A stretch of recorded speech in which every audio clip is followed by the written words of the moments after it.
MSNBC. Today, we are featuring some very important Black voices. You know, we are all about elevating Black voices because, as we all know, they are helpless victims of systemic racism and cannot elevate themselves in society. Whoa, what are you talking about? What are you talking about? Oh, I'm just explaining to our audience how helpless Black people are in America. Excuse me. I need to back up like 5 seconds. I'm Black and I don't agree with that whatsoever. And I'm a Black voice. If you don't agree with that, are you sure you're Black? Because real Black voices are elevating these issues. Are you looking at me? I think I'm clearly Yeah, but Blackness isn't really just about skin color. It's about thinking the right way. Okay. So your Blackness doesn't actually count. And scene. Oh, gosh.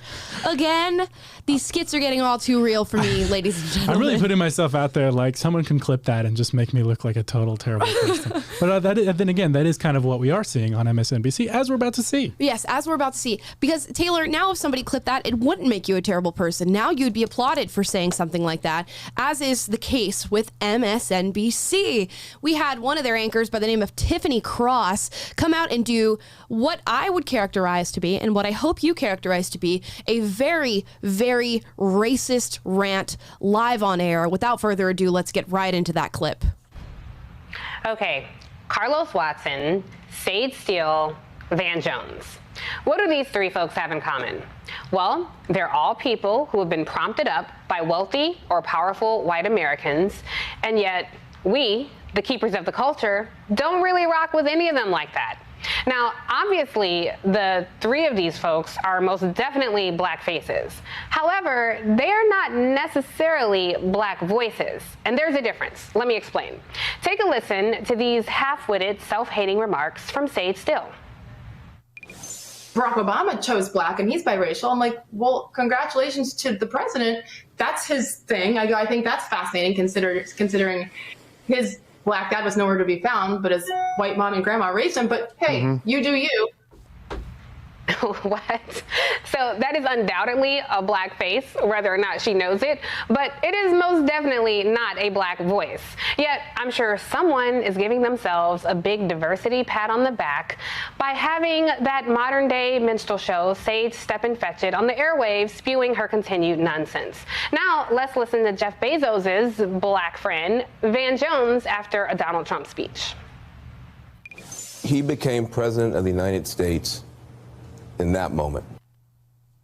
Okay. Now, let's be clear, Van and Carlos are far from being sage, but there's certainly something to be said about wealthy and powerful white people elevating certain voices over others. By now, I'm sure you've all heard about Carlos Watson and the employee. I'm just going to go ahead and pause. I don't think I need to hear any more from this woman. This is clearly ridiculous. I cannot believe this. We're the keepers of the culture. What does that even mean? The keepers of the culture. It means you're a gatekeeper is what you are. And I love that she admitted that in her little speech. But to say that those people have Black faces but are not Black voices, how dare you? That is crazy. And it is a complete summation of what it means to be a far left extremist. To say if you don't absolutely agree with everything that we have to say, you're no longer Black. Yeah, they're saying the quiet part out loud. The way that they see themselves is, you know, when you say you're the keeper of the culture, what you're implying is we elites on TV and in academic institutions and such have the right, correct way to view the world. We know how Black people should see themselves and what they're able to say. To say that you have a Black face, but you're not a Black voice, you're not valid because we, the gatekeepers, have determined that what you've come up with of your own perspective and ability to think of for yourself is unacceptable, and it's not in compliance with the acceptable narrative, and so you are not a real person. Yeah, and let's not forget Van Jones in particular is more often than not never on our side. Ever on our side. Yet even he, because he doesn't subscribe totally to every single thing on the list that is leftist ideology, is being castigated as being no longer Black. Yeah, they literally played one sentence that he said. One sentence. With no context whatsoever. And she was like, see this nuanced opinion that he just gave on something? Like, you see where so dishonest. Do you see this 2-second clip where he acknowledged that the president of the United States was the president of the United States? How ridiculous. I'm revoking your black card. And that's what it is. They see blackness as a weapon with which to club those with whom they disagree. You know, they see, and so they're like, you don't deserve to have this extra, the power that comes with blackness if you're going to use that power to poke holes in the narrative that we are trying to push into every corner of society. If you disagree with the narrative, then you don't deserve the power of your own voice. And that's tyrannical. It's not, it has nothing to do with free thought and free speech. Yeah, it's tyrannical and it's racist. It's racist. racist. Yes. Everything that she just said was racist. And again, it's the confidence for me. It's the confidence to hop on TV and say that about not only Van Jones, who would most likely agree with her on most things, but Sage Steele, Carlos, there's no reason to do that. There's absolutely no reason to do it other than to create more divide. To look at a black person who simply has a different opinion than you and call them not black, which I get all the time, it's so dumb. It's so dumb. And the fact that MSNBC allowed this to air, saw this script, because she's reading off a teleprompter, saw this script and went, that sounds about right. That sounds like news reporting to me. And put that on air. Unbelievable. Shameless. Shameless MSNBC. Yeah, so she's getting a lot of heat for that right now, as she should be. I haven't really looked into much of the response to this on the other side as far as the left goes, but the right is obviously not happy with Tiffany D. Cross of MSNBC. And I imagine the left isn't either. How interesting is it and how hypocritical is it that you are all about uplifting black voices and bringing nuance to the black movement except when they disagree with you? Except Van Jones doesn't even disagree with you. He just made one statement that you disagree with. So hopefully Tiffany Cross is thinking about this a little harder today after this clip has gone viral. Although I doubt it. They're all about increasing diversity as long as it's one opinion. Right, exactly. Many skin colors, one opinion, one set of ideas. That's diversity that these people are pushing for. And our next story does sort of lead off of that segue. But before we get to that, PragerU has released a new short documentary by the name of Trading Up, Our Case for Trade Schools. I want to play a little clip for you guys. A lot of you ask about education, specifically higher education, and what you should do. And a lot of us forget that trade schools are a very valid and successful option. So we decided to highlight that in our newest short documentary, Trading Up, which you can watch now at PragerU.com by clicking watch and going to short documentaries. Here's the clip.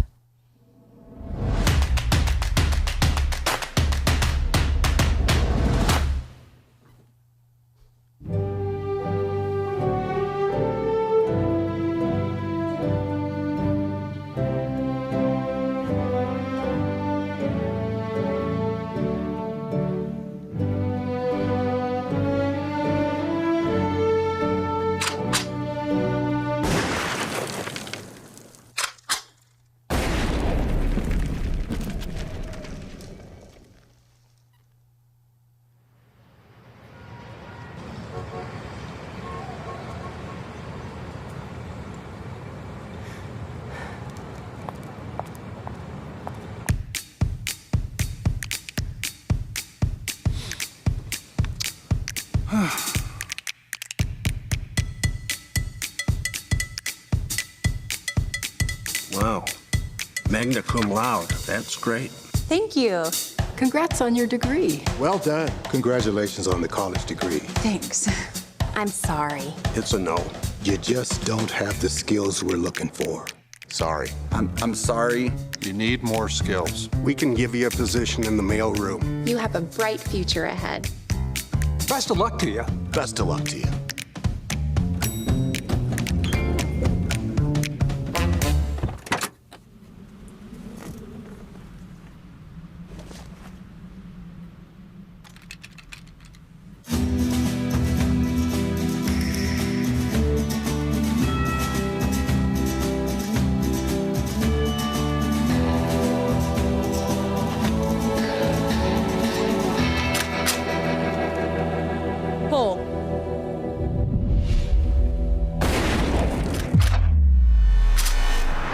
This is Chloe. Hold on. This isn't the real Chloe. And we're going to pause right there. What happens with Chloe? I can imagine it's not a traditional higher education. And you can watch the rest of Chloe's story, as well as our featured guest in the documentary, Mike Rowe of Dirty Jobs, by going to PragerU.com, clicking watch, hitting short documentaries, and watching our newest one, which is called Trading Up, all about trade schools, a valid option that a lot of people forget. Yeah, and like a little bit of a spoiler alert, but Chloe actually became a welder and is debt-free, owns a home, makes great money, living independently, has not sacrificed any of her femininity, and is doing awesome in life and very happy, and is not an angry gender studies major that's looking for a job and loaded with student debt. So it's a very great documentary that highlights just the freedom that can come with choosing a different route that has been, how would you say, devalued by our mainstream culture in recent decades. So check it out for sure. Yeah, go check it out. Trading Up on PragerU.com. Now we're going to get back to that segue and talk about the difference of opinion within the Black community and treating people who have a difference of opinion as if they're somehow invalid, as if their opinion doesn't matter, as if they should just stick to the proposed narrative that everybody's being told and just swallow that jagged pill and go about their little duties as an agent of the left. Now, this is going to get back into the Kyrie Irving story. We do have an update on that. This is out of ESPN with a one Stephen A. You guys know him. You maybe like him. After this, probably not. But these are his thoughts on what happened with Kyrie Irving, and specifically Kyrie Irving choosing not to be vaccinated, to go against the mandate in the NBA, and to let his voice be heard. Stephen A., should our position on Kyrie change? Yes, it should change in regards to Kyrie. It should be even worse than we originally imagined. You know, I have to be, and I try to be, incredibly careful, fellas, in terms of I try to focus on what you do, not who you are. People make mistakes. None of us are flawless. All of us have made mistakes. We'll continue to make mistakes. None of us are perfect. We get all of that. But I've been covering the NBA now for almost 25 years. I mean, this is some of the stupidest nonsense I've ever seen. Just flat out stupid. So let me get this straight. So if the reports are true, because we don't know whether they are or not, okay, but let's give credit to Sham and others who have reported this. It is what it is. Let's go with that, okay? If it is true, Jay, if it is true, Marcus, so you don't have a problem with taking the vaccine, your position is that you're going to sit up there and compromise the championship aspirations of an organization you signed on to represent. You coaxed Kevin Durant into signing on to represent. You played the role in coaxing James Harden into signing on to represent. You're going to compromise all of that because you want to give a voice to the voiceless. Really? And how is that going to work out for you, Kyrie Irving? You're going to disappear from the game of basketball? Who the hell is going to be interested in what you have to say when you have proven that you can't even be trusted enough to do your damn job? A job you volunteered for. This ain't the military where you were drafted. You chose to play basketball. You chose to enter the NBA. You chose to sign that contract as a free agent to go to the Brooklyn Nets. You chose Brooklyn as your destination. You chose the Nets franchise to represent. You asked KD and James Harden to come on board with you in Brooklyn to establish your own legacy, and then you leave them hanging. Because of what exactly? Your own individual principle? I am not calling Kyrie Irving stupid. Kyrie Irving, I happen to believe, is an intelligent brother whose heart is in the right place. But now you've regressed to an alarming level of self-righteousness. It not only makes you look hypocritical and untrustworthy, it makes you look what I know you are not, which is flat out stupid. Oh my, it is really hard sometimes to watch videos and stop your blood from boiling. It is really difficult. And this is one of those times. This is one of those times. And to just really listen to his words, I cannot believe it. You're gonna step down from the NBA. He didn't step down. You guys threw him out because he wouldn't listen to what you had to say. And actually, no, he did listen to what you had to say. And he made a personal choice not to go along with what you had to say. And he goes, and for what? Your own individual principles? Yeah, for your own individual principles. What, you're gonna step down from basketball for freedom and liberty? How dare you? This whole speech irks me to my core. Yeah, and these are the same people who were singing the praises of someone like Colin Kaepernick when he was standing up for what he believed in, and they were repeating his narrative and were saying we need to tear down the system of the NFL or whatever, and they're supporting. It just depends on, you know, again, it's the same thing as before. Your blackness is invalid if you have the wrong opinion. Well, your standing up for what you believe in is not valid if what you believe in is something I disagree with. Right. It's exactly that you see somebody standing up for their values and you care more about a championship, because we all know Kyrie's a great player. You care more about a championship for your for your NBA than you do about freedom and about liberty. And you know what it's very reminiscent of? It's very reminiscent of when the left got super mad at Laura Ingraham for telling LeBron James to shut up and dribble. Is that not exactly what he's saying right now? He's saying, shut up, go get your jab, and dribble the ball. That's exactly what he's saying to him. But we were all up in arms when Laura Ingraham said that. And Stephen A gets to say it live on air on ESPN, one of their top anchors, and nothing. Yeah, and we talked about this yesterday a little bit because Kyrie came up yesterday. If you didn't see yesterday's episode, go check that out. But it amazes me that all of the outrage is directed at the player who's standing up for himself, standing up for freedom, standing up for his self-determination, his body autonomy, and not at the insane rules that are driving the outcomes that Stephen A is complaining about. He's saying you're going to cost the team a championship. Your teammates are counting on you. The fans are counting on you.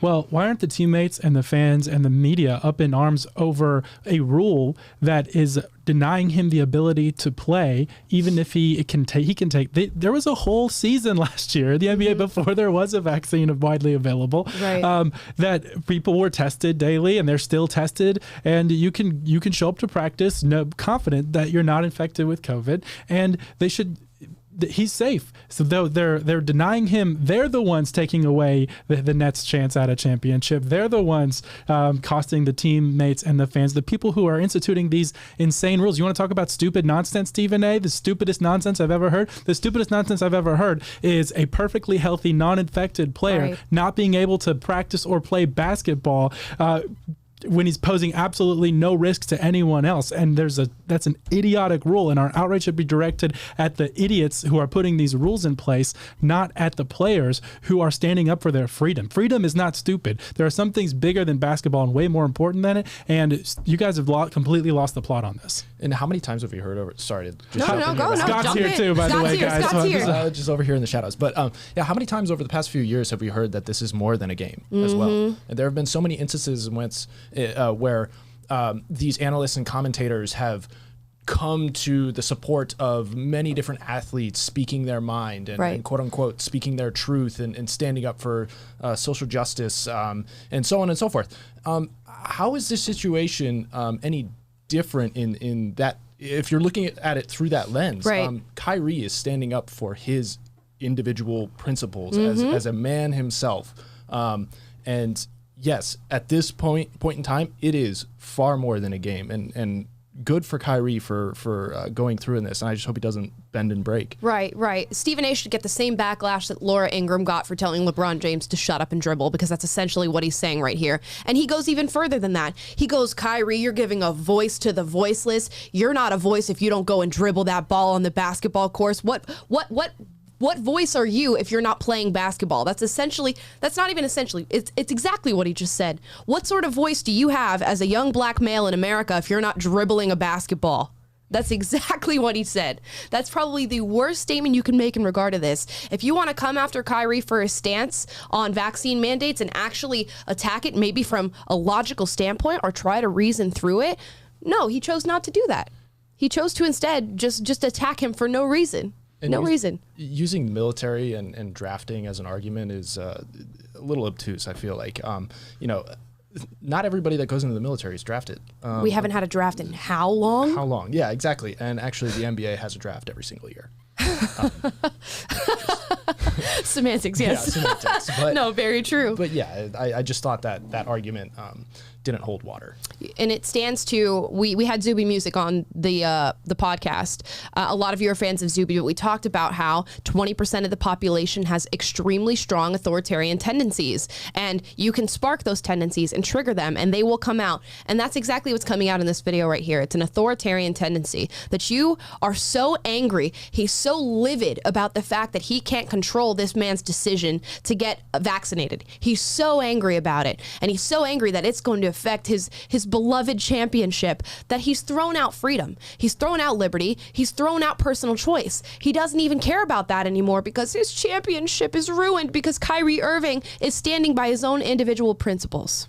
Exactly. And it's not even the double standards are just off the charts right now. If you look back, I just pulled this up a year ago after the shooting of Jacob Blake, the Bucks, the whole team staged a walkout and refused to play a playoff game. So where was the outcry last year with, they're ruining basketball. They're destroying the playoffs over this. Right. They're standing up for what they believe in and it's affecting the basketball championship. Mm-hmm. But if it's for a cause that I believe in, then it's okay. But if it's for a player who is standing up for his freedom, then no, that can't be. It's not about freedom. It's okay. So this is not about safety because we know that he's healthy, he's uninfected, he can play. Right. And it's also not about basketball. It's about you're mad because Kyrie is not complying with your political narrative and your political ideas. It's got nothing to do with the virus. It's got nothing to do with basketball. It's about you being a tyrant. Yep, and he's not the only one. There's so many videos that we've shared on this podcast, ones that we haven't shared on this podcast,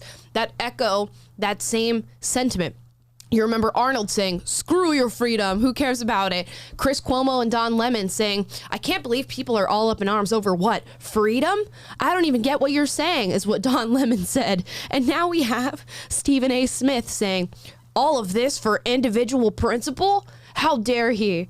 It's because people no longer understand freedom, individuality, liberty, freedom of choice. They don't understand those concepts anymore. They are so foreign to the brains of the extreme left in this country that they couldn't possibly understand somebody giving up millions of dollars, being able to play a sport that has created their livelihood in order to preserve their individual freedom. They cannot even fathom that being the case. And that mentality is a total insult to our ancestors and forefathers who fought for freedom, who fled tyranny at the great risk of their lives, who stormed the beaches of Normandy to protect freedom. And you're trampling on their grave and their sacrifice by having this mentality, by treating freedom so flippantly and even becoming an enemy of it. Yep.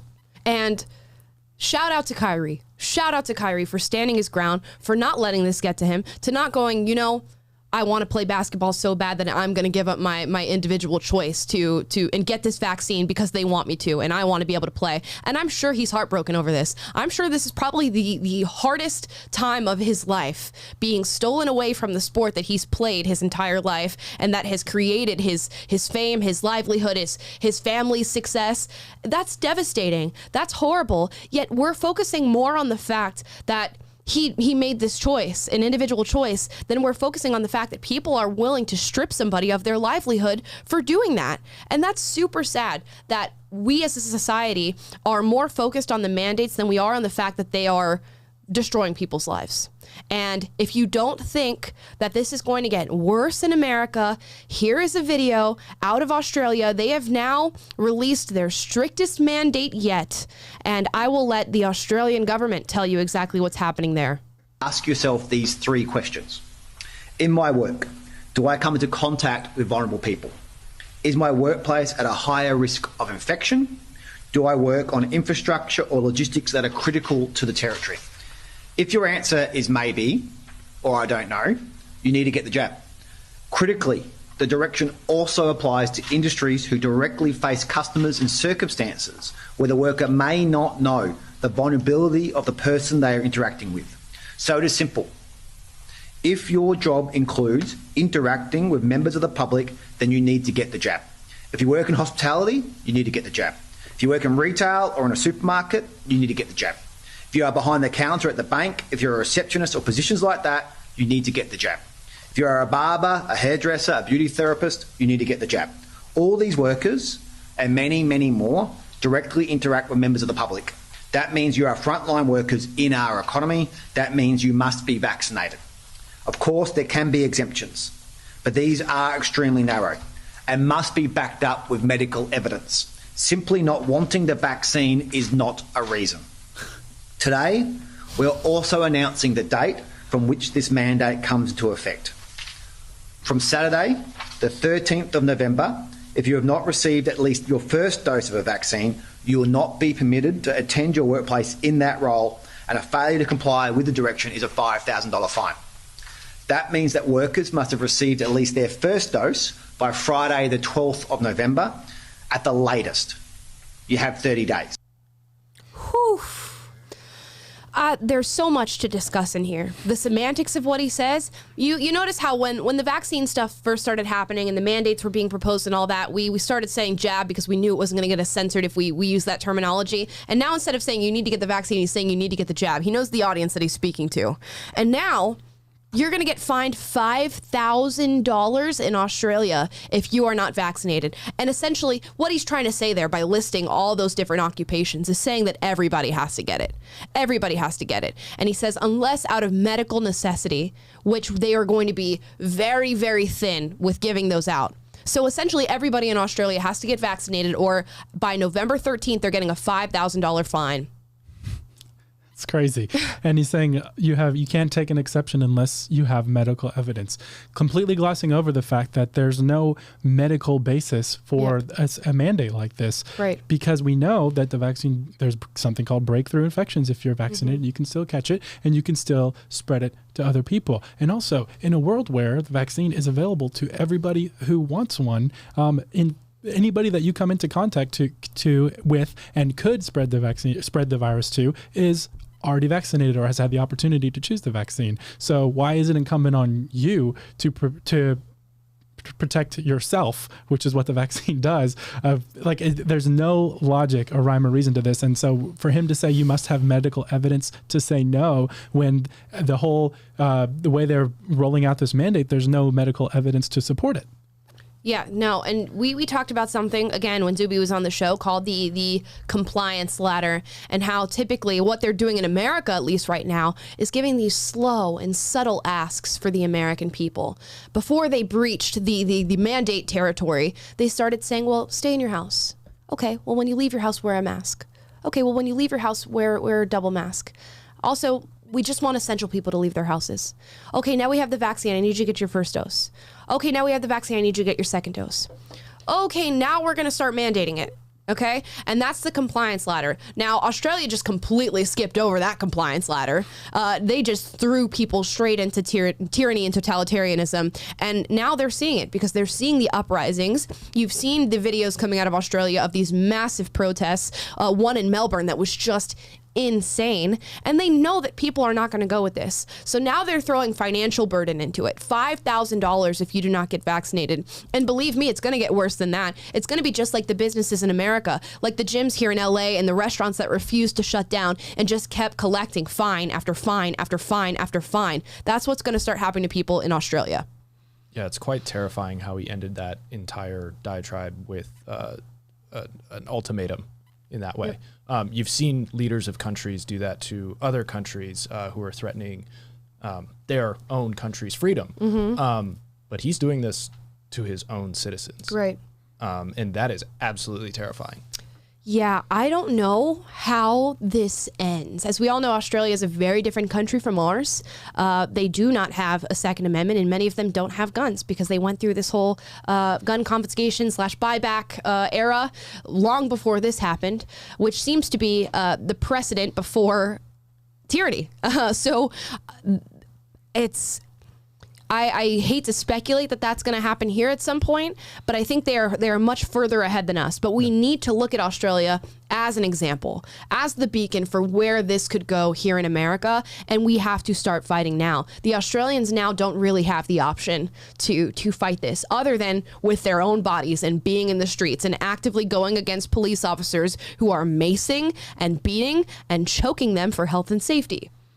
Yeah, we will end up there. We're 2 years into this now, and the risk is lower than it's ever been. The vaccine is more readily available than it's ever been, and yet the tyranny is greater than it's ever been. Yep. And there's nothing to indicate that it will stop unless people refuse to comply, unless people stand up. And so do not let this happen in the United States. And if you're in Australia, do not comply. Man, yeah, I pray for the Australians because this is wild. And you have to know that it gets worse than this. And I can't even fathom, I can't even imagine in my brain what is worse than this. I don't know what the next step is after mandating that all of your citizens be vaccinated and saying that you're going to fine them $5,000 if they're not. Those that aren't are unclean. Right. Right. And yeah, you kind of hit the nail on the head there. It's all you can do. You can only hope and pray that ultimately the people rise up. And I know many are. Over there in Australia, but also I hope and pray that the law enforcement and military people who are enforcing these mandates and going after the citizens take a long look in the mirror, right, and try and look inward and find the answer and try and find the truth within themselves and the higher truth and stop doing what they're doing. Yeah, one can only hope. One can only hope. Yeah, I haven't heard. I haven't done much research into this, I will preface. I haven't heard about law enforcement in Australia defecting at all. And maybe it's just not being reported on. I would see that would be in the interest of their media to not report on that. But I have not heard any stories of law enforcement not going along with this. No, if you guys hear stories, let us know. We'd love to interview a law enforcement officer who said I refuse to enforce these tyrannical mandates. But the videos we've seen so far, we've seen the police knock on a pregnant woman's home and arrest her for organizing a protest on Facebook. We've seen yesterday, we watched a video of the police confronting a man who was sunbathing and saying it wasn't an essential reason to be outside of his home, so he had to go back home. And we've seen videos of police officers macing a 70-year-old woman in the face and knocking her to the ground over for attending a protest. So these are the videos and things that we're seeing from Australia's law enforcement coming out. And it's a great point, Scott. Like, what is lacking in your moral framework to stop you from enforcing tyranny and on everyday people who are literally just trying to live their lives and have freedom? And it's the lack of knowledge on freedom is what I will say it is. And that's why we're experiencing that in America. And we weren't experiencing it before because we weren't educating Americans about the importance of freedom. We have not been doing that for decades. And that is rearing its ugly head in this current generation. And now nobody even cares. There's nobody who, unless you looked into our history and value our history, who knows that freedom is that important and that America is different from other countries. Now, I will say, silver lining, good story today.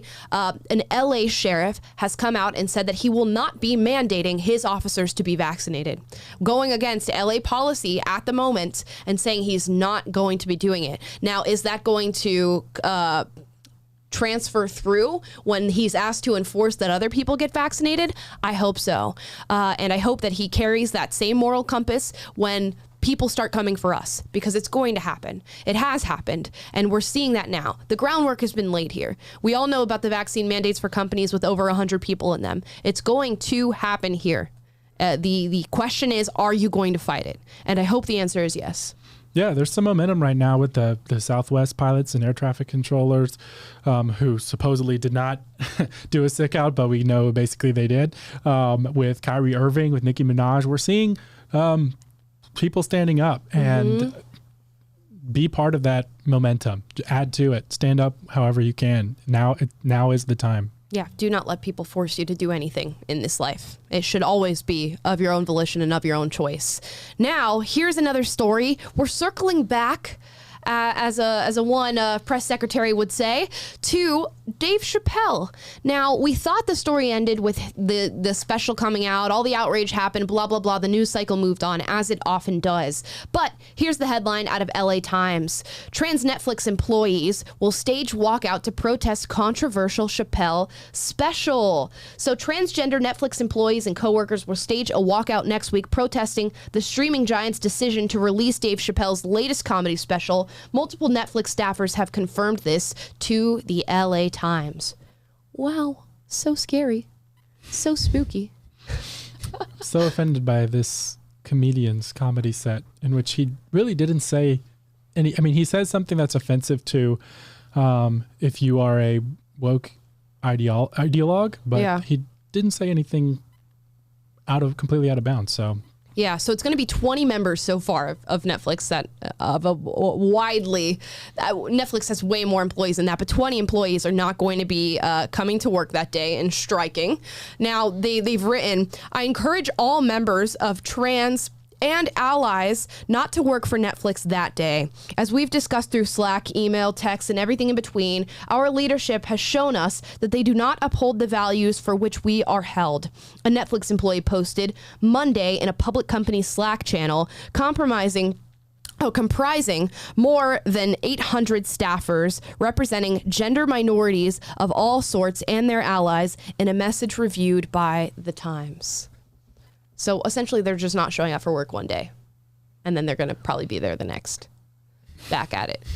Well, if you're not able to stream Squid Games tonight, you know what happened. Yeah, right.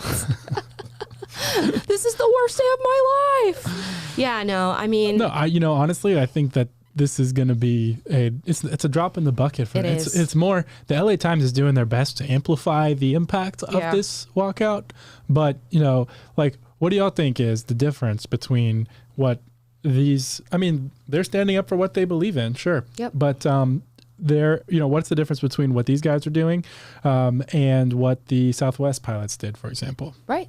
I don't think there is much difference, but it's different that nobody's forcing you to watch Dave Chappelle's special. It's not like Netflix said, we put out the special and you have to watch it right now or else you're fired. This is not what happened. Netflix put out the special. You can choose to watch it or you can choose not to watch it. As an employee, it affects you not at all.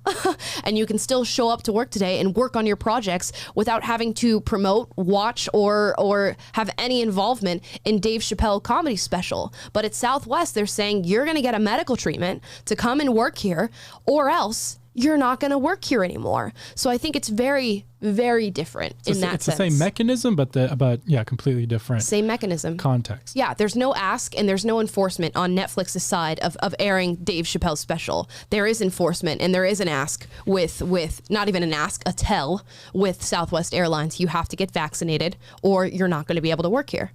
And one other note on this, I don't recall there being any walkouts at Netflix over when they had that pedophilia movie Cuties come out. Right.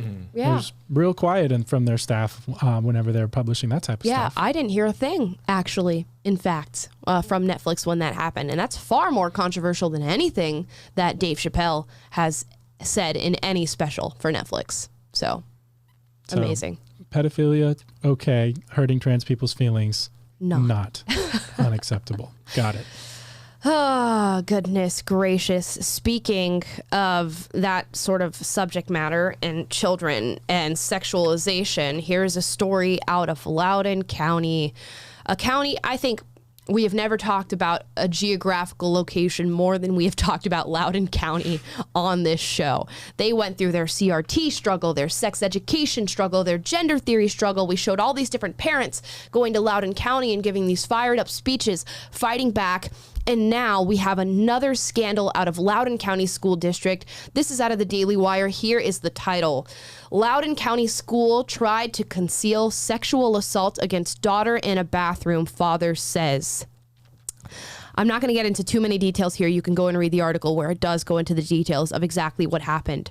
But on June 22nd, Scott Smith was arrested at Loudon County, Virginia school board meeting, a meeting that was ultimately deemed an unlawful assembly after many attendees vocally opposed a policy on transgender students.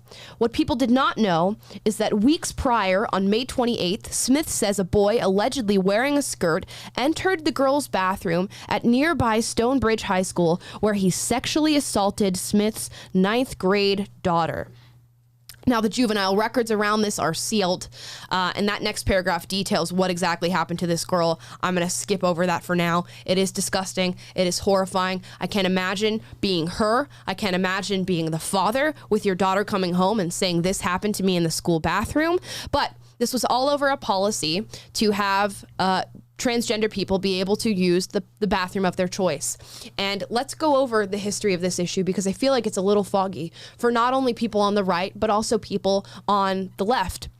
Now, it is always said that conservatives don't want to give transgenders the right to use whatever bathroom they want. They're bigoted. It's simply an effort to not affirm people for the gender that they feel they are. And what we forget is conservatives in general, now there are those that don't, but conservatives in general have a lot of empathy for people of the transgender community, a lot of empathy for gender dysmorphia. And there is a lot of conservatives who don't deny that gender dysphoria is a thing. I affirm gender dysphoria is a real thing. And I do feel bad for people that feel that and are then unable to use the bathroom that they mentally feel is the bathroom they should be using. But the argument on the conservative side has always been that if you allow transgender people to use the bathroom of their choice, there will be men, and sometimes women, but mostly men, who exploit that decision to commit sexual assault and to enter a women's bathroom knowing that they are truly not experiencing gender dysphoria, but they just want to use the policy to their own benefit to commit evil and criminal acts. This is exactly what has happened in Loudon County. A 9th grade girl was raped in her bathroom by a boy who said, I'm transgender, I'm going to go ahead and use the girl's bathroom. And the county covered up the story, concealed the story from the media, from other parents, so that they could push their leftist agenda and harm people. Not that this story was picked up anyway, because now the details have come out and the only people reporting on it is Daily Wire and other conservative news outlets. There's nothing about this in New York Times, MSNBC, CNN. It's been completely quiet. And to your point, Amala, I mean, we've seen, you saw the situation at the We Spa in LA a couple of months ago, where a biological male went into a women's spa and exposed himself, and the women were terrorized in there. And then we've seen in also in California, seems to be a hotbed for these type of things, but they made that law about prisoners who can identify, males who can identify as female women and go to women's prison. Yep. And what happens? Sexual assaults and rapes. Yep. So, you know, it's pretty obvious what's going to happen when you institute these types of policies. And conservatives there, this is, again, the left always likes to frame it as we're with the marginalized, we're with the victims. What about the victims of women who are victims of sexual assault and rape by these biological males who are exploiting these things and using that as opportunities to assault women? Right. You know, I don't know if you guys remember this, because the left loves to move on to different issues to just completely build a haze around you to where you're just chasing the white rabbit across the track for as long as you possibly can. But there used to be this feminist campaign to say that America had a rape culture. There used to be women running around their high school campuses talking about how frat boys just want to rape everybody, and boys in high school aren't taught about consent, and grown men just want to go and rape young women. And we were taught that. That's what the feminist movement was saying. What happened when conservatives said, hey, if you pass these transgender bathroom policies, men are going to use that. If you allow that in prison, men are going to use that to sexually assault women. What happened to the rape culture argument? Now, suddenly, do we not live in a rape culture here in America? Which, if we look statistically, we really don't. But suddenly that whole narrative goes out the window, and women can just fend for themselves, which with that prison case that Taylor talked about, they saw a skyrocketing as soon as they announced the policy that men could submit applications saying that they identify as female and be transferred over to prisons. They got hundreds of applications from male prisoners trying to be transferred over to female facilities. And one that got approved was actually a serial killer of women. got transferred over to a female facility. All in the name of virtue, all in the name of towing the line for your ideology, while in the meantime harming people. So are you truly a feminist if this is what you're doing to women? It's insane. And I'm old enough to remember whenever Believe All Women was the rallying cry for the left around whenever it was women accusing a conservative person of sexual assault from 20 years ago or 30 years ago, or whatever it was. Here's one of a 9th grade girl who's accusing someone of rape. And I think I've seen reports that there was a rape test kit and it was confirmed. But the school board people and the people that were against her were saying we don't believe you. And so what happened to the Believe All Women idea that these people supposedly support? They're not worried about the victims. They're not worried about protecting the marginalized, because they're the ones victimizing and marginalizing the people who are actually suffering because of their stupid policies and ideas. Which is always the case. Yeah, to add on top of that, also the mental health issue, that's a whole nother layer to this entire thing. You know, childhood drama, it's opening up a whole entire new lane for monsters who are pursuing these ends to go ahead and do these evil acts. And it's horrifying. And this is the stuff that, you know, I know ESPN is a sports network, but we had people in tears, commentators in tears the past few days with the Gruden news and so on and so forth. Now Kyrie Irving, but this is the stuff people should shed tears about. Right. Not words in an email. It's because their outrage and their emotion is selective.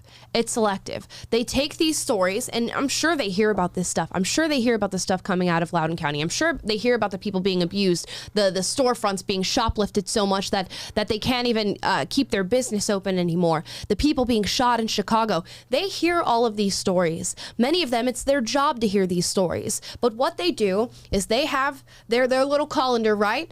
And that represents their ideology. And the stories fall in the colander, and they shake it through, and they go, well, which ones end? Which ones fall in my lap? And those are the stories that I'm going to cry about. Those are the stories that I'm going to show emotion for. Those are the stories that I'm going to be outraged about, because they are so selective in an effort to push their ideology that they will throw true, actual, real, horrifying victims by the wayside to do that.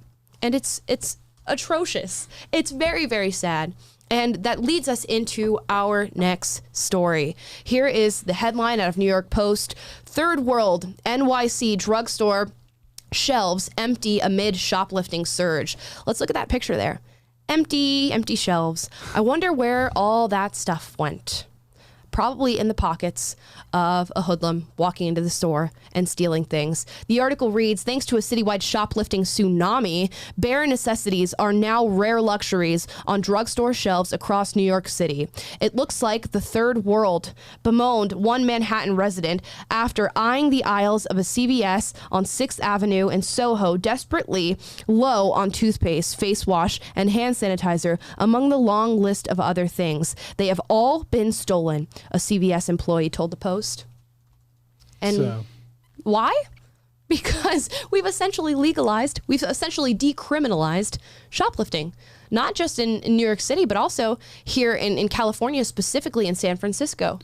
Yeah, I think the Walgreens are shutting down and leaving San Francisco because they've gotten to the place where they're actually organized in their burglaries and thievery of Walgreens. We saw a video out of the Bay Area the other day of a man walking into the back of a pharmacy in where they have the prescription medication and just grabbing it by the armful while horrified pharmacists just stand by and watch, and security guards just hold the camera filming him, and he just walks out of the store and there's no repercussions for it. What do you think is going to happen? It's a complete lack of common sense. You know, the last story, you make a rule where men can identify as women and go in women's bathrooms. What do you think is going to happen? What does common sense tell you? You make a rule where you don't punish criminals who walk in and steal things from a store. What do you think is going to happen? People will exploit that. There's a lot we need. We need sensible, common sense laws and rules for a reason. And when you remove them, guess what? People will exploit them. Yep. And for those of you who don't think it's happening, here's a story listed in the article. State bail reform laws make shoplifting a promising career option for some New York City crooks. One man, Isaac Rodriguez, 22 years old of Queens, was arrested for shoplifting 46 times this year alone. The Post exclusively reported last week. 46 times a man has been arrested and then released for shoplifting. And I'm sure they don't get a hold of the items that he shoplifted. So he gets to go into these stores, steal whatever he wants, get arrested, and then go right back to doing it again. That's all you get. And if you...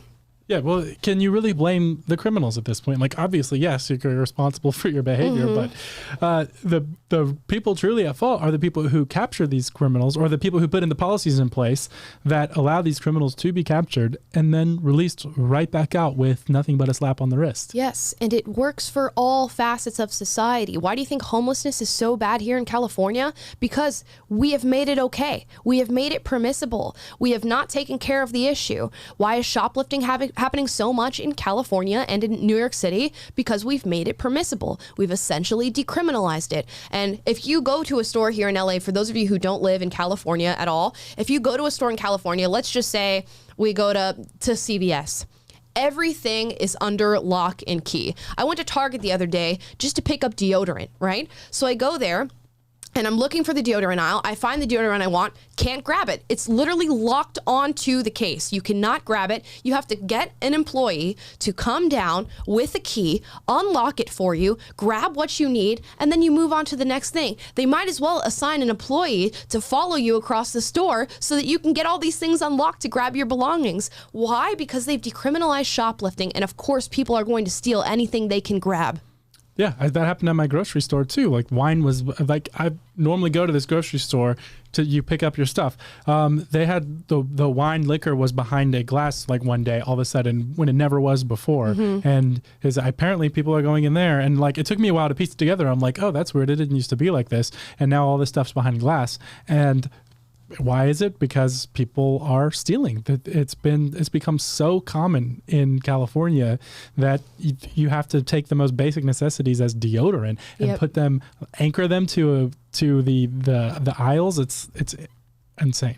Good is bad and bad is good, ladies and gentlemen, and that's why our societies are deteriorating. There's a book that you all should read. It's not in reference to shoplifting. It's actually in reference to homelessness particularly. But it's called San Francisco, and it's by Michael Schellenberger, and he details how we solve these issues and how progressives essentially go in and ruin cities. And we're seeing that all across America. It's a good read. Check it out.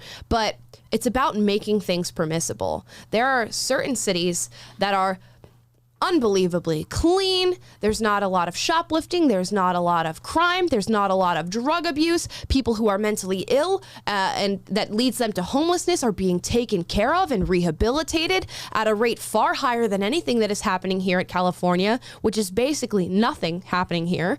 And these cities are examples of good, well-run locations. Yet we look at them, we see what they're doing, and we completely ignore it.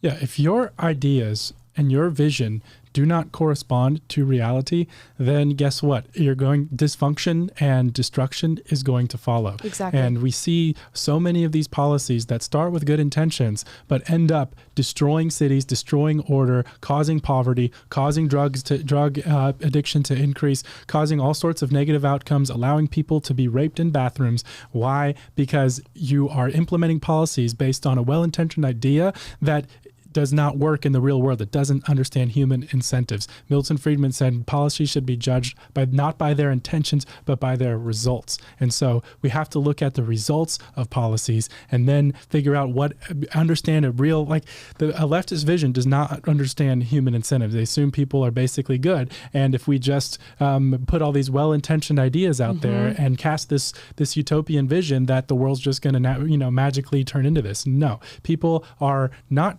inherently good, and you have to account for that, and you have to account for what actually motivates people. That's what capitalism does. It understands that humans are incentivized to take care of themselves in rational self-interest. So you build a system around what people are actually going to do. And so if you're going to implement laws to prevent crime, you have to you have to understand that if you have no laws that do not punish criminals, then more criminals are going to arrive. And it's a simple lack of understanding of human nature and a lack of understanding of incentives and building policies around that bring about the results that you want instead of policies that are just well-intentioned.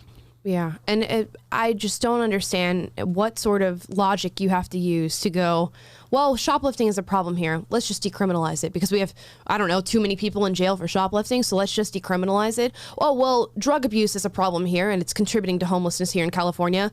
Let's just give them free needles. Let's just let them do their drugs safely on the street where little kids are walking around. People don't really raise their kids here anymore, but little kids are walking around watching a homeless man shoot up heroin on the sidewalk.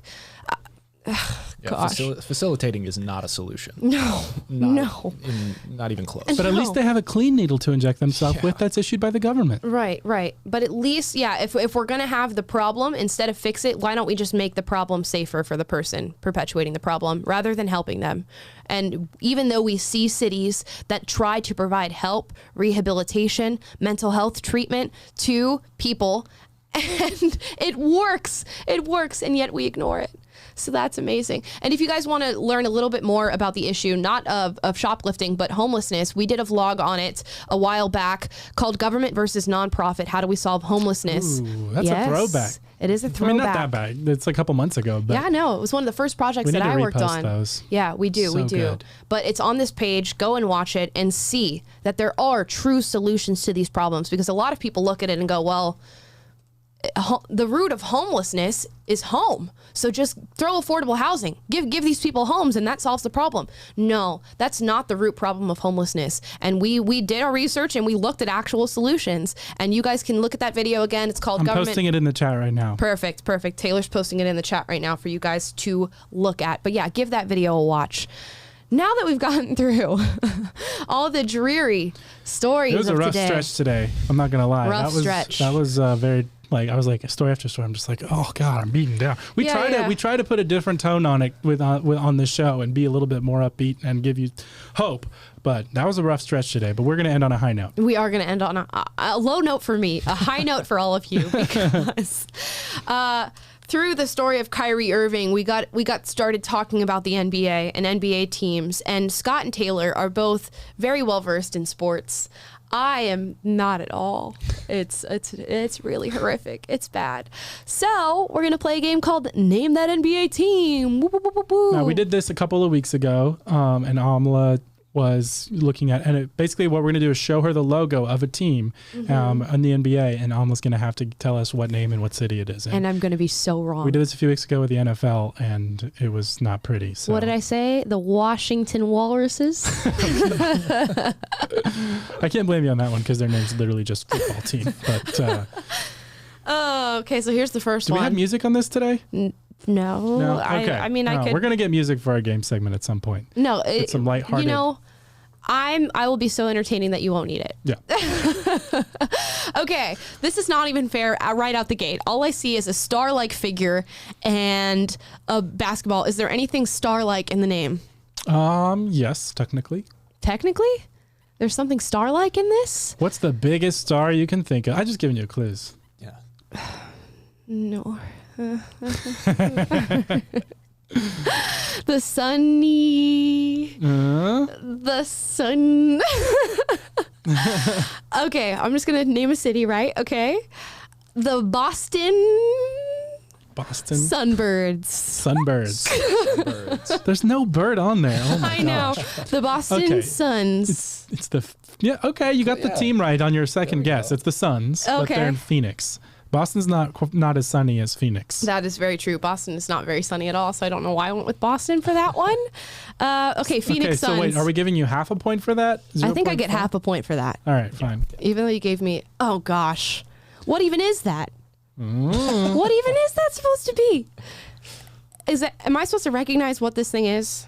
Scott, you know what it is? Oh, absolutely. James, you know what it is. James is our new intern. It almost looks like a claw game machine thing. What is that? Amala, we need your guess. Do I get a hint for what this thing is? No. I don't have any hints on this. It's not a field goal post with It does look like explosion that. at the bottom. It It's does not look like that. it. Okay. The Chicago. The Chicago clamps. The Chicago Clamps. No, this is the San Antonio Spurs. Oh, it's a spur. Oh, you knew it. Oh, I should have known that. That does look like a spur. Oh, wow. They really should have added a boot. They really should have added a boot in there. I Because mean, there that's are different very variations confusing. of logos, but a lot of them like have the words written on there. So I grabbed the ones that if you know, you know, but if you're Amala, you don't. Okay, that does look like a, okay. So that's The a 0 R. out of 10. Okay, so you're 0.5 for Reds. 2 so far. The Robins. Don't let the letter. Don't let the letter influence me. Yeah. Okay, I'll give the And hint. The hint anyways. is the letter is not does not correspond to the city. Tampa Bay Rays. You just heard us talking about this in baseball today. Yeah. Are they a baseball team? The Tampa Bay Rays are, yeah. That's awkward. The Ravens. Pick one guess. Okay. The Kansas City Rays. No. Okay, one more clue. If you pull up the picture Okay. again, the point on the top of the R is kind of a allusion to something. The point at the top of the R. What does that look like? As are the bottom two little That doesn't. streams. It just looks All like right. blood or something. All right. It's What is it? the Houston Rockets. Rockets. Yeah, no, I never would have guessed that in my life. Ever in my life would I have guessed that. All right. Oh, gosh. You got this 76ers. Yes. You got this. Okay, so you knew there was So a the team Sixers, called. because Queen Latifah in Mr. Right, I don't know if you've seen that romantic comedy. We have not. I think her Mr. Right plays for the Sixers or the Niners. See, I think you should do this for me and Scott, but like with girly movies or something. 76ers. Because it's 76, I'm thinking 1776, which is leading me to Philly. Wow. Is it Philly? The power I of knew she'd get deductive this one. reasoning. I knew she. You got it. Wow. I mean, to be fair, it says 76, so I Yeah, don't that's know. why I'm like 1776, Philadelphia. No, I know, but the team name is 76ers, and it literally says 76. Right. So I don't know how much 13 credit you get stars. for that. Yeah. But anyway, that's a point. So I It have is a point and a half. You got a point. That's a point. 1.5 for 4. Oh, you got this. LA. But what's the team? What's the I know it's like LA Dodgers for baseball. What is the it's the LA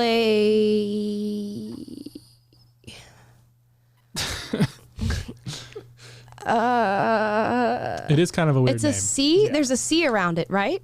Mm-hmm. It's not like Chiefs.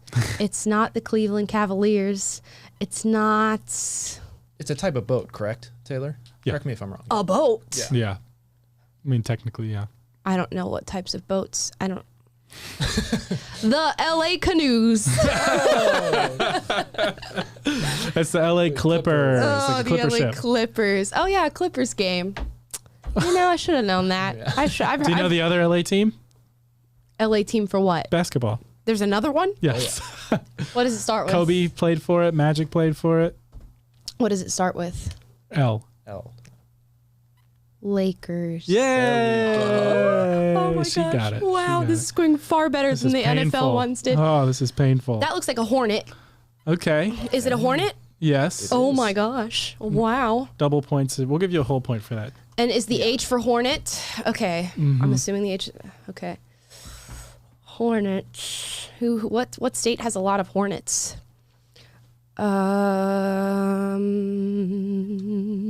It's in the South. I figured it would be in the South. New Orleans. Actually, they were the Hornets for a while. Really? But New Orleans are the Pelicans now. Yeah, It's the Charlotte Hornets. Charlotte. Back in the 90s, I they would've were in known. Charlotte, and then they That's went to North New Orleans, and Carolina, then they isn't went it? back. Yes. Yes. So. Okay. Okay, we'll give you a point for that. 1.5 out of 6 so far.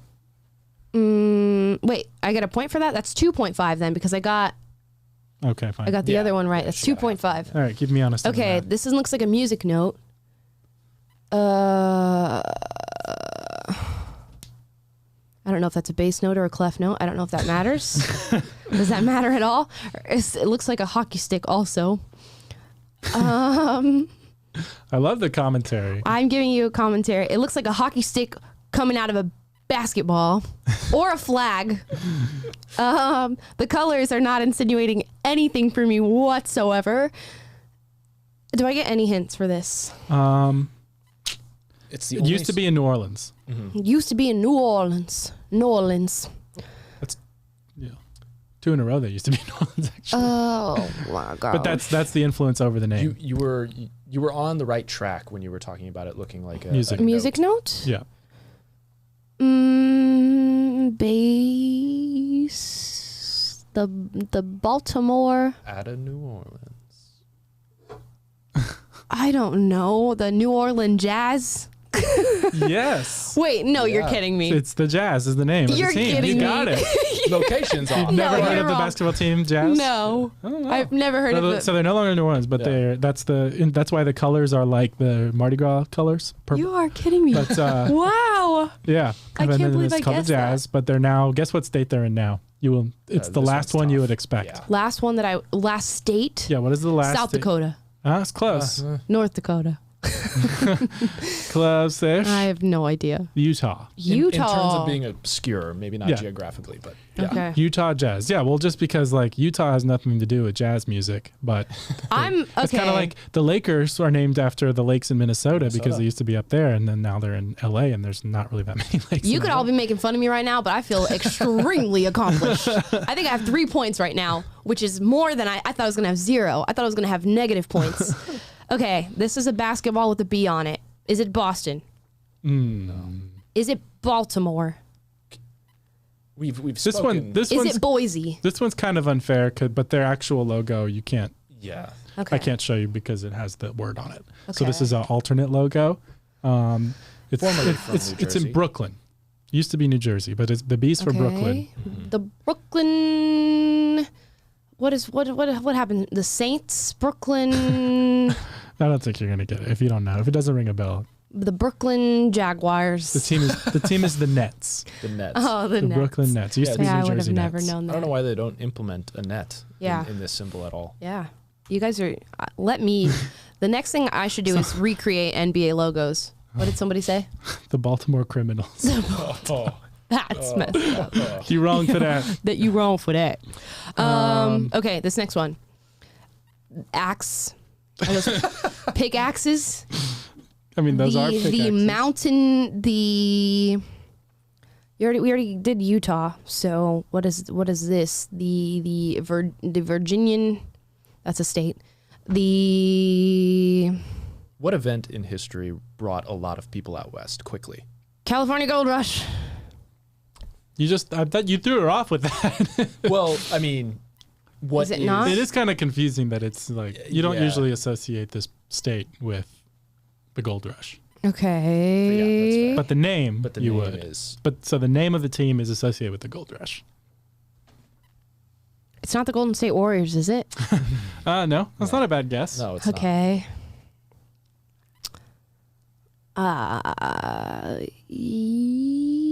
The Cleveland Shiners. You just said it out west, so you picked Cleveland? I know. Oh, man. All right. This is the Denver Nuggets. The Denver Nuggets. Like a nugget That of gold. sounds adorable. I just picture like little kids playing basketball. The Denver Nuggets. Eating chicken nuggets. They're so cute. Okay, next. Is that it? Oh, this might be the last one. This is the last one. What the heck? Wizards. Yep. Yeah. Okay. Who are the Wizards though? Because he does look like quite a wizard. The colors are just red and blue. It's not really helpful, is it? It is. Or is somewhat. it? Is it? Is it like Texas and somewhere in Texas? What's the most patriotic place in America? Well, they're not really patriotic. Well, I would gone for like Philly, but the Wizards. What if it's- Washington Wizards? Yeah. Wow. You got it. Are you kidding me? You saw the W. In Are there, you? didn't I'm just you? gonna like flip this table. I mean, the most impressive moment for me was when you pulled the Jazz out of nowhere. Yeah. That was, Yeah. New that was Orleans. impressive. See, I know a little I mean, bit the about hints music helped, history. but yeah, see, that- the hints helped. Mm-hmm. My music history helped with that one. Wow. Okay. Wow. I'm invincible at this point. I got more than 4 points on this, and I was expecting 0. Guys, drop a W in the chat because I just won this. This is a big win for me. I'd like to thank not only my mama but my dad. I'd like to thank Jesus and God. Yeah, you can go Tyson Fury on us and sing a song now. Yeah, I don't have a song to sing for you guys. I'm so sorry. I'm so sorry. But this is a big win. You gotta tune into Music Mondays on Amala's Instagram if you want to hear her sing. I actually just posted a singing video yesterday of Bo Burnham's That Funny Feeling. So go check it out on my Instagram if you want to hear me sing, if you haven't heard me sing before. But yeah, big win for me. This might be the biggest win of my career. You know, I'm just glad I was here to witness your greatest moment. Yeah, you know, it was really a team effort. I was really breaking ankles out there on the court. Oh my gosh! Out on the sports game. Out on the basketball field. Out on the basketball field. Out on the basketball course. Dropping those touchdowns. Yeah. I was dropping those field goals out on the basketball field. But yeah, guys, that's the end of our show today. I hope you are entertained by my lack of sports knowledge. Please like, subscribe, click the notification bell to be notified every single day when we go live. And we have a survey, guys. More than anything, I need you to fill out this survey that is going to be dropped in the comments down below. It'll also be in the description of the show today. Keep me alive. Keep me here. Keep me on the show at PragerU. And you can do that by filling out this survey. Or else I'll be fired and I will be homeless and California will not deal with me. No, but really, we want to know your opinions about the show. We want to know what segments you like, what segments you would like to see, how you would like to see our show be structured, what guests you would like to see on the show, how often you watch the show, how often we should do the show. All of that fun stuff is going to be accounted for in this survey, so please fill it out. Again, it's down below in the chat, also in the description of this video down below. If you would rather listen to us than watch us, go to Google Play, Spotify, Apple Podcasts, leave us a 5-star review on all of those apps as well to let everybody know that you love the show. Let us know that you love the show. And we are going to be back tomorrow with more hot stories, and we might even watch a little bit more of our trade school documentary called Trading Up, featuring Chloe and Mike Rowe, which you can watch on PragerU.com by going to watch, clicking short documentaries, and watching our latest upload. Again, that is called Trading Up. Thank you guys so much for watching. We're going to be back. Peace. Bye.